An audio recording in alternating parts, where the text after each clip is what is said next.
Органик прямой отжим. Выращен здесь с любовью. Александр Сергеевич, с победой. И для начала прокомментируйте, пожалуйста, результат матча. Спасибо за поздравления. Ну, мы сегодня одержали победу 3-0.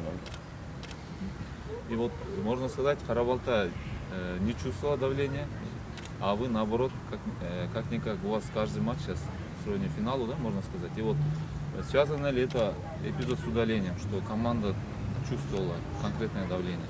Ну, во-первых, Дордой всегда играет под давлением, потому что у него всегда максимальные задачи, поэтому для нас это обычная ситуация.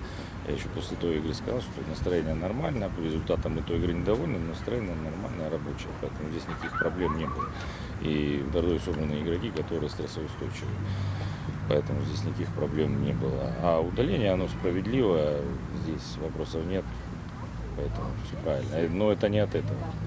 Аткеев достаточно грязно играет последние игры, мы с ним разговаривали, его еще с Алгой должны были удалять судьи за такие моменты, поэтому здесь никаких нет, и с ним будет очень серьезно разговаривать. И трудно ли было мотивировать игроков на второй тайм после счета 3-0? Да нет, почему-то. Это обычная рабочая ситуация. Все прекрасно знают, матч состоит из 2 таймов. В чем трудность? Нет проблем никаких.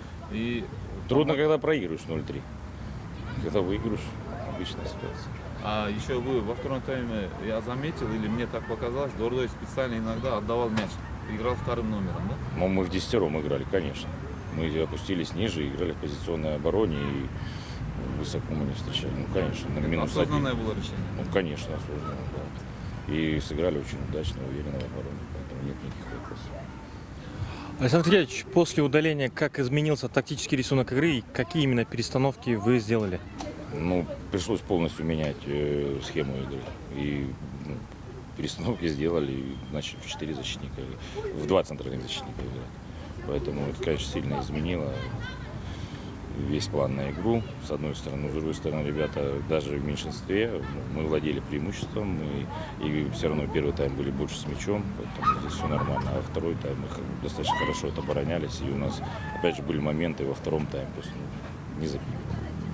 По ходу матча диктор объявлял счет игры в параллельном матче. Вы обращали на это внимание? Ну, мы же не глухие, конечно, мы обращали на это внимание, но с одной стороны. А с другой стороны, мы же понимаем, что у нас более выгодная ситуация, чем у других. Поэтому мы сосредоточились на решении своих задач, а остальные клубы пусть свои решают. Нас это мало волнует. Ну, а счет, конечно, мы понимаем, слушаем. Спасибо.